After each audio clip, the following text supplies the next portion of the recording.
Hello friends, welcome to my YouTube channel. देखिए guys, कल आप लोगों का पीटीटी का एग्ज़ाम है। तो कल जिन बच्चों का एग्ज़ाम है तो उन सभी बच्चों को बेस्ट ऑफ लक, एग्ज़ाम को अच्छे से देना। तो आज की इस क्लास में हम लोग पीटीटी परीक्षा के लिए सामान्य ज्ञान के टॉप मोस्ट इंपॉर्टेंट क्वेश्चंस को यहाँ पर डिस्कस करने वाले हैं। और मैं आप लोगों को ये 100% गारंटी देता हूँ कि पीटीटी के एग्ज़ाम में यहाँ से प्रश्न पूछे जाएंगे। तो इस वीडियो को पूरा ज़रूर देखिए। वीडियो अच्छा लगे तो प्लीज़ वीडियो को लाइक और शेयर ज़रूर करें। अगर आप चैनल पर नए हैं और आप लोगों ने अभी तक इस चैनल को सब्सक्राइब नहीं किया है तो प्लीज़ चैनल को ज़रूर सब्सक्राइब करें और नोटिफिकेशन बेल ऑन करना ना भूलें। तो चलिए वीडियो को स्टार्ट करते हैं। तो देखिए, कल आप लोगों का पीटीटी का एग्ज़ाम है और आज का दिन, सिर्फ आज का दिन आप लोगों के पास शेष बचा हुआ है। तो सिर्फ एक दिन में आप क्या कर सकते हो? जो पढ़ना था वो आप पढ़ चुके हो, रिवीजन करना था रिवीजन भी कर चुके हो। तो एग्ज़ाम देने से पहले इन क्वेश्चंस को एक बार ज़रूर देख लीजिए आप लोग। तो पहला क्वेश्चन देखिएगा। पहला क्वेश्चन हमारा है कि अष्टप्रधान मंडल किस मराठा शासक द्वारा स्थापित किया गया था? तो अष्टप्रधान मंडल जो है ना, शिवाजी महाराज के द्वारा स्थापित किया गया था। तो शिवाजी महाराज इस क्वेश्चन का करेक्ट आंसर हो जाएगा। नेक्स्ट क्वेश्चन देखिएगा। दूसरा क्वेश्चन है, किस गुप्त शासक को भारत का नेपोलियन कहा जाता है? ये क्वेश्चन मैंने आप लोगों को कई बार कराया है। तो भारत का नेपोलियन किसे कहा जाता है? तो भारत का नेपोलियन समुद्रगुप्त को कहा जाता है। तो ऑप्शन नंबर 1 करेक्ट हो जाएगा। नेक्स्ट क्वेश्चन देखिएगा। विजयनगर साम्राज्य की स्थापना कब और किसने की थी? तो विजयनगर साम्राज्य की स्थापना 1336 ईस्वी में हरिहर एवं बुक्का के द्वारा की गई। किसके द्वारा की गई थी? 1336 ईस्वी में हरिहर एवं बुक्का के द्वारा। तो ऑप्शन नंबर 1 करेक्ट हो जाएगा। छोटा सा वीडियो रहेगा और इसमें आपको काफ़ी इंपॉर्टेंट क्वेश्चन देखने को मिलेंगे। तारिक ए फिरोज शाही पुस्तक जो है ये किसने लिखी थी? जैसा कि आप सभी लोग जानते हैं कि तारिक ए फिरोज शाही पुस्तक जियाउद्दीन बरनी के द्वारा लिखी गई। तो जियाउद्दीन बरनी, ऑप्शन नंबर सी करेक्ट हो जाएगा। अगला क्वेश्चन देखिएगा। किस चालुक्य शासक को कर्नाटक का नेपोलियन कहा जाता है? किस चालुक्य शासक को कर्नाटक का नेपोलियन कहा जाता है? तो कर्नाटक का नेपोलियन पुलकेशिन द्वितीय को कहा जाता है। तो पुलकेशिन द्वितीय, ऑप्शन नंबर 1 करेक्ट हो जाएगा। अगला क्वेश्चन है, बौद्ध धर्म के महायान संप्रदाय में किसकी पूजा की जाती है? तो बौद्ध धर्म के महायान संप्रदाय में बुद्ध को ईश्वर के रूप में की पूजा की जाती है। तो ऑप्शन नंबर बी करेक्ट हो जाएगा। 7वां क्वेश्चन देखेगा। किस गुप्त शासक के काल को गुप्त काल का स्वर्ण युग कहा जाता है? तो चंद्रगुप्त द्वितीय विक्रमादित्य के शासन काल को स्वर्ण युग कहा जाता है। तो ऑप्शन नंबर बी जो है इस क्वेश्चन का करेक्ट आंसर हो जाएगा। सो गाइस, नेक्स्ट क्वेश्चन देखेगा। रामायण के अनुसार भरत ने राम के लिए किस स्थान पर खड़ाऊं रखकर राज किया था? रामायण के अनुसार भरत ने राम के लिए चित्रकूट में खड़ाऊं रखकर राज किया था। तो चित्रकूट, ऑप्शन नंबर 1 करेक्ट हो जाएगा। चलिए बढ़ते हैं नेक्स्ट क्वेश्चंस की ओर। 9वां क्वेश्चन है, इलाहाबाद स्तंभ लेख किसकी वीरता का वर्णन करता है? तो इलाहाबाद स्तंभ लेख जो है ना, ये समुद्रगुप्त की वीरता का वर्णन करता है। तो Samudragupta, option number B correct हो जाएगा। अगला क्वेश्चन है कि मेगस्थनीज द्वारा रचित ग्रंथ इंडिका किस भारतीय सम्राट के काल में लिखा गया था? मेगस्थनीज द्वारा रचित ग्रंथ इंडिका जो है ना, चंद्रगुप्त मौर्य के काल में लिखा गया। तो Chandragupta Maurya, B option correct हो जाएगा। 11वां क्वेश्चन देखेगा। भारत में किस राज्य को खनिजों का घर कहा जाता है? तो भारत के झारखंड राज्य को खनिजों का जो है वो घर कहा जाता है। तो झारखंड, ऑप्शन नंबर 1 करेक्ट हो जाएगा। हीराकुंड बांध किस नदी पर स्थित है? तो मेरे प्यारे बच्चों, हीराकुंड बांध जो है ना, ये महानदी पर स्थित है। तो महानदी यानी ऑप्शन नंबर बी करेक्ट हो जाएगा। नेक्स्ट क्वेश्चन देखेगा। अगला क्वेश्चन है गाइस, भारत में सबसे अधिक कोयला उत्पादन किस राज्य में होता है? तो भारत में सबसे अधिक कोयला उत्पादन ये झारखंड में इसका उत्पादन सबसे अधिक होता है। तो ऑप्शन नंबर सी करेक्ट हो जाएगा। 14वां क्वेश्चन है कि भारत की सबसे लंबी नहर कौन सी है? तो भारत की सबसे लंबी जो नहर है यह है इंदिरा गांधी नहर। तो इंदिरा गांधी नहर, ऑप्शन नंबर बी करेक्ट हो जाएगा। अगला क्वेश्चन देखेगा 15वां, भारत में किस प्रकार की मिट्टी को काली मिट्टी कहा जाता है? तो भारत में रेंगुर मिट्टी को काली मिट्टी कहा जाता है। तो ऑप्शन नंबर सी करेक्ट हो जाएगा। नेक्स्ट क्वेश्चन देखिएगा,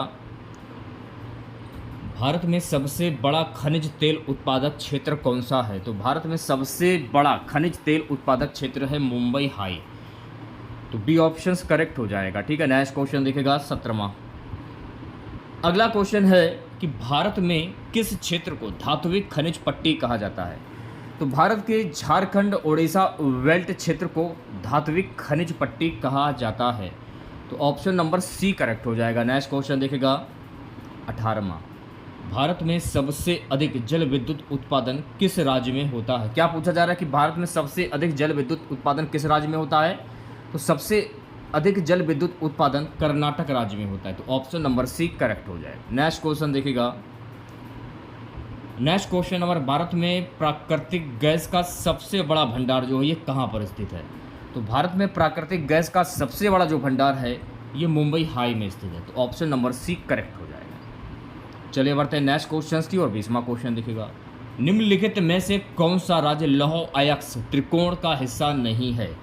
कौन सा राज्य लौह अयस्क का त्रिकोण का हिस्सा नहीं है? तो ये महाराष्ट्र राज्य जो है ना, ये लौह अयस्क त्रिकोण का हिस्सा नहीं, तो Maharashtra option number D correct हो जाएगा। अक्सर आप लोगों से क्वेश्चन पूछ लिया जाता है कि स्वामी विवेकानंद ने विश्व धर्म महासभा में अपना ऐतिहासिक भाषण किस वर्ष और कहाँ दिया था? तो स्वामी विवेकानंद ने विश्व धर्म महासभा में अपना ऐतिहासिक भाषण 1893 शिकागो में दिया था। तो ऑप्शन नंबर बी करेक्ट हो जाएगा। गीत गोविंद के रचयिता और ओडिशा के महान कवि जो हैं वो कौन थे? तो गीत गोविंद के रचयिता और ओडिशा के जो महान कवि थे ये थे जयदेव। तो ऑप्शन नंबर सी करेक्ट हो जाएगा। अगला क्वेश्चन देखिएगा, राजा राम मोहन राय द्वारा किस संस्था की स्थापना समाज सुधार हेतु की गई थी? तो राजा राम मोहन राय द्वारा ब्रह्म समाज की स्थापना समाज सुधार हेतु की गई। तो ब्रह्म समाज ऑप्शन नंबर ए करेक्ट हो जाएगा।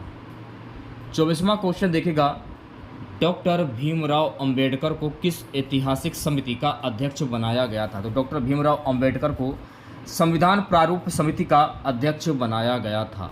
तो संविधान प्रारूप समिति ऑप्शन नंबर बी करेक्ट हो जाएगा। अगला क्वेश्चन देखिएगा, 25वां क्वेश्चन है मेरे प्यारे बच्चों कि महात्मा गांधी को महात्मा की उपाधि किसने दी थी? ये भी क्वेश्चन मैंने आप लोगों को कराया। तो महात्मा गांधी को महात्मा की उपाधि रविंद्रनाथ टैगोर ने दी थी। किसने दी थी? रविंद्रनाथ टैगोर ने दी थी। तो ये आपको ध्यान में रखना है। और सुभाष चंद्र बोस को नेताजी की उपाधि किसने दी थी? अगर आप लोगों से ये पूछ लिया जाए तो ये महात्मा गांधी ने दी थी नेताजी की उपाधि। अगला क्वेश्चन है कि किस भारतीय वैज्ञानिक को रमन प्रभाव की खोज के लिए नोबेल पुरस्कार मिला था? तो सीवी रमन को रमन प्रभाव की खोज के लिए नोबेल पुरस्कार मिला था। तो ऑप्शन नंबर बी करेक्ट हो जाएगा। 2024 का नोबेल पुरस्कार किसे मिला? अगर आप लोगों से ये पूछ लिया जाए तो 2024 का नोबेल पुरस्कार निहान हिडाकियो को मिला है। तो ये भी आपको ध्यान में रखना है। हो सकता है कि क्वेश्चन पूछ लिया जाए नोबेल पुरस्कार से, करंट अफेयर्स का क्वेश्चन है, इसे आप याद कर लीजिए। निहान हिडाकियो नाम ये बार आप लोग देख लीजिए। इनका पूरा नाम है निहान हिडाकियो। इनको मिला 2024 का नोबेल पुरस्कार। और 2025 की बात करूं तो 2025 में अभी फ़िलहाल नोबेल पुरस्कार अभी किसी को नहीं मिला, लेकिन नाम जो हैं वो जारी कर दिए गए हैं कि इनको नोबेल पुरस्कार मिल सकता है आने वाले समय में। 27वां क्वेश्चन देखिएगा, भारत छोड़ो आंदोलन के समय गांधी जी ने कौन सा प्रसिद्ध नारा दिया था? भारत छोड़ो आंदोलन के समय गांधी जी ने करो या मरो का प्रसिद्ध नारा दिया था। तो ऑप्शन नंबर ए करेक्ट हो जाएगा। इसके बाद देखिए करंट अफेयर्स की क्लास मैं आप लोगों के लिए लाऊंगा, उस क्लास को जरूर देखिएगा क्योंकि वही क्वेश्चन मैं आपको कराऊंगा जो कि आपके पीटीटी के एग्जाम में अक्सर पूछे जाएंगे। 2025 के करंट अफेयर्स क्वेश्चन कराऊंगा इंपॉर्टेंट। तो ज़रूर उस वीडियो को वॉच कीजिएगा आप लोग। लगभग वो आपको वीडियो देखने को मिलेगा 1 बजे, ठीक है? तो चैनल को जरूर सब्सक्राइब, 1 बजे नहीं मिलेगा, वो वीडियो आपको मिलेगा शाम के 5 बजे। शाम के 5 बजे आपको वीडियो आपको मिल जाएगा। कौन से प्रसिद्ध क्रांतिकारी ने ब्रिटिश संसद में बम फेंककर आत्मसमर्पण किया था? भगत सिंह ने ब्रिटिश संसद में बम फेंककर आत्मसमर्पण किया था। तो Bhagat Singh option number B correct हो जाएगा। डॉक्टर एपीजे अब्दुल कलाम को कौन से क्षेत्र में भारत रत्न प्राप्त हुआ था? डॉक्टर एपीजे अब्दुल कलाम को विज्ञान और इंजीनियरिंग के क्षेत्र में भारत रत्न प्राप्त हुआ था। तो ऑप्शन नंबर सी करेक्ट हो जाएगा। अगला क्वेश्चन देखिएगा, किस भारतीय महिला को पहली बार नोबेल शांति पुरस्कार मिला था? किस महिला को पहली बार, यानी ये आप कह सकते हो कि वो पहली महिला कौन है जिन्हें पहला नोबेल पुरस्कार मिला है? तो ये है मदर टेरेसा, जिन्हें पहला नोबेल पुरस्कार मिला था। तो ऑप्शन नंबर बी करेक्ट हो जाएगा। अब देखिए यहाँ से जो है आपके टीचिंग एप्टीट्यूड के क्वेश्चन स्टार्ट हो जाते हैं, इनको भी देख लीजिए। ऐसा तो है नहीं कि पूछे नहीं जाएंगे, जरूर पूछे जाएंगे। 50 नंबर के क्वेश्चन पूछे जाते हैं टीचिंग एप्टीट्यूड के, ठीक है। क्वेश्चन क्या है कि कौन सा शिक्षण दृष्टिकोण ज्ञान के निर्माण पर बल देता है? तो रचनावाद जो है ना, ये शिक्षण दृष्टिकोण ज्ञान के निर्माण पर बल देता है। तो ऑप्शन नंबर सी करेक्ट हो जाएगा। चलिए बढ़ते हैं नेक्स्ट क्वेश्चन की ओर।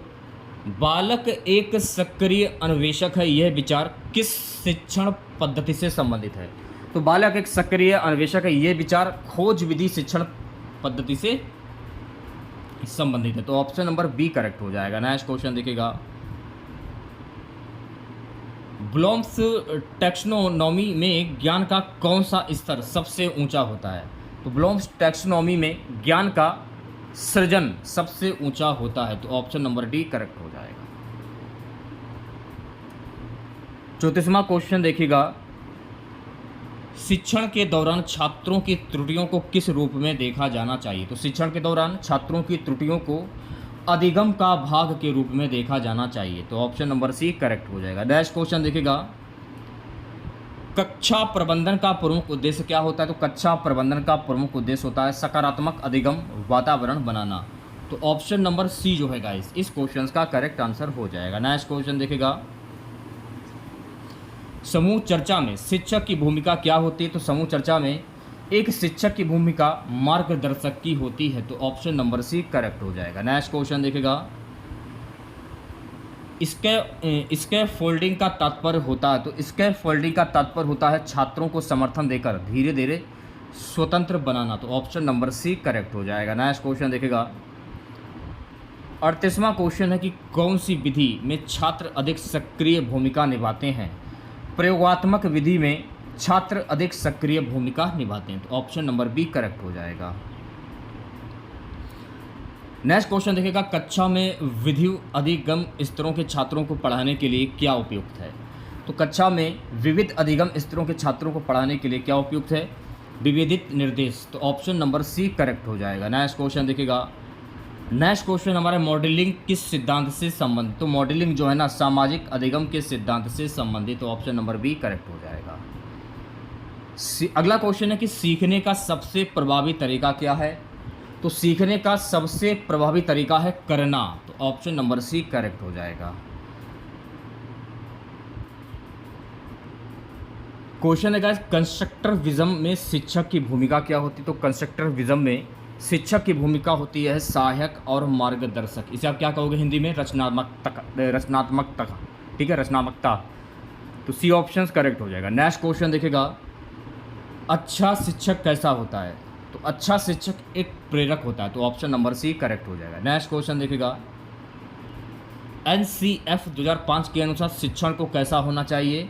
तो एनसीएफ 2005 के अनुसार शिक्षण को छात्र केंद्रित होना चाहिए। तो ऑप्शन नंबर बी करेक्ट हो जाएगा। नेक्स्ट क्वेश्चन देखिएगा, शिक्षा मनोविज्ञान का मुख्य उद्देश्य क्या है? तो शिक्षा मनोविज्ञान का मुख्य उद्देश्य होता है अधिगम प्रक्रिया को समझना। तो ऑप्शन नंबर सी करेक्ट हो जाएगा। कक्षा में शोरगुल से कैसे निपटा जाए? तो कक्षा में शोरगुल से शांत होकर और रणनीति से निपटा जाए। तो ऑप्शन नंबर सी करेक्ट हो जाएगा। यदि छात्र सवाल पूछते हैं तो इसका अर्थ क्या है? यदि छात्र सवाल पूछते हैं तो इसका अर्थ है वे सक्रिय अधिगम में लगे हैं। तो ऑप्शन नंबर सी करेक्ट हो जाएगा। ठीक है, नेक्स्ट क्वेश्चन देखिएगा, शिक्षा का मुख्य उद्देश्य है? तो शिक्षा का मुख्य उद्देश्य है व्यक्तित्व का समग्र विकास। तो ऑप्शन नंबर सी करेक्ट हो जाएगा। नेक्स्ट क्वेश्चन देखिएगा, प्याज के सिद्धांत के अनुसार व्यक्तित्व विकास की प्रक्रिया होती है? तो प्याज के सिद्धांत के अनुसार व्यक्तित्व विकास की प्रक्रिया होती है गहराई से परत दर परत। तो ऑप्शन नंबर सी करेक्ट हो जाएगा। चलिए बढ़ते हैं नेक्स्ट क्वेश्चन की और अगला क्वेश्चन देखिएगा, शिक्षण में आईसीटी का प्रयोग किस लिए आवश्यक है? तो शिक्षण में आईसीटी का प्रयोग पाठ को रोचक और प्रभावी बनाने हेतु आवश्यक है। तो ऑप्शन नंबर बी करेक्ट हो जाएगा। चलिए बढ़ते हैं नेक्स्ट क्वेश्चन की और अगला क्वेश्चन देखिएगा, कौन सी विधि संज्ञानात्मक विकास पर बल देती है? तो परियोजना विधि जो है ना, ये संज्ञानात्मक विकास पर बल देती है। तो ऑप्शन नंबर बी करेक्ट हो जाएगा। अगला क्वेश्चन है कि कौन सी प्रवृत्ति रचनात्मक शिक्षण को दर्शाती है। तो विचारों की स्वतंत्रता जो है ना, ये प्रवृत्ति रचनात्मक शिक्षण को दर्शाती है। तो ऑप्शन नंबर बी करेक्ट हो जाएगा। ये अगला क्वेश्चन है, यदि कोई छात्र धीमा सीखता है तो शिक्षक को चाहिए। यदि कोई छात्र धीमा सीखता है, उसे प्रोत्साहन और सहारा देना। तो ऑप्शन नंबर सी करेक्ट हो जाएगा। अगला क्वेश्चन देखेगा 54वां, मूल्यांकन का मुख्य उद्देश्य क्या होता है। तो मूल्यांकन का मुख्य उद्देश्य होता है अधिगम सुधारना। तो ऑप्शन नंबर सी करेक्ट हो जाएगा। नेक्स्ट क्वेश्चन देखेगा, इफेक्टिव टीचिंग में सबसे जरूरी तत्व क्या। तो इफेक्टिव टीचिंग में सबसे जरूरी तत्व है छात्र के अनुसार योजना। तो ऑप्शन नंबर सी करेक्ट हो जाएगा। नेक्स्ट क्वेश्चन देखेगा, मूल्य आधारित शिक्षा का उद्देश्य क्या। तो मूल्य आधारित शिक्षा का उद्देश्य है व्यक्तित्व का निर्माण। तो ऑप्शन नंबर बी करेक्ट हो जाएगा। नवाचार शिक्षण का अर्थ क्या। तो नवाचार शिक्षण का अर्थ है नई तकनीक अपनाना। ऑप्शन नंबर ए करेक्ट हो जाएगा। आकलन का अर्थ क्या है। तो भाई आकलन का अर्थ है छात्र की प्रगति का मूल्यांकन। ऑप्शन नंबर सी करेक्ट हो जाएगा।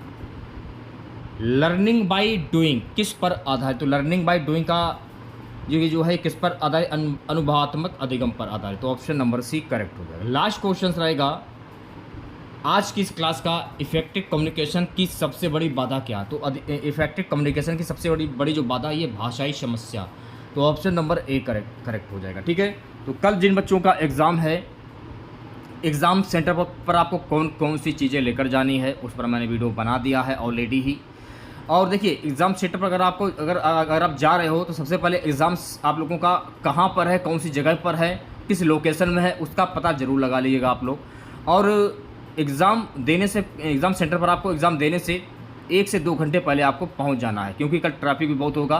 तो समय से एग्ज़ाम सेंटर पर पहुंच जाना है आप लोगों को, ताकि आपको किसी भी परेशानी का सामना ना करना पड़े, ना आप लेट हों। अगर आप लेट हो जाते हो, मान लीजिए 1 मिनट भी अगर आप लेट हो गए तो आपको एंट्री नहीं मिलेगी। ये बिल्कुल मैं कंफर्म बता रहा हूँ। ठीक है, तो एग्ज़ाम पर कौन कौन सी चीज़ें लेकर जानी है, कौन कौन सी नहीं लेकर जानी, उस पर वीडियो बना दिया है। अगर आपने नहीं देखा है उसको देखकर जरूर जाएगा। तो कैसा लगा वीडियो आप लोगों को। ये मैंने क्लास आप लोगों को इसलिए कराई है क्योंकि इसमें मैंने काफ़ी इंपॉर्टेंट क्वेश्चंस को लिया था, वही क्वेश्चन जो कि जिनके आने की पूरी उम्मीद है, इसीलिए मैंने इन क्वेश्चंस को लिया था और मैंने आप लोगों को कराए हैं। तो अगर आप लोगों को वीडियो अच्छा लगा हो तो प्लीज़ वीडियो को लाइक कीजिएगा, शेयर कीजिएगा। अगर आप चैनल पर नए हैं और आप लोगों ने अभी तक इस चैनल को सब्सक्राइब नहीं किया है तो प्लीज़ चैनल को जरूर सब्सक्राइब करें और नोटिफिकेशन बेल ऑन करना ना भूलें। मिलते हैं नेक्स्ट वीडियो के साथ। जय हिंद, जय भारत।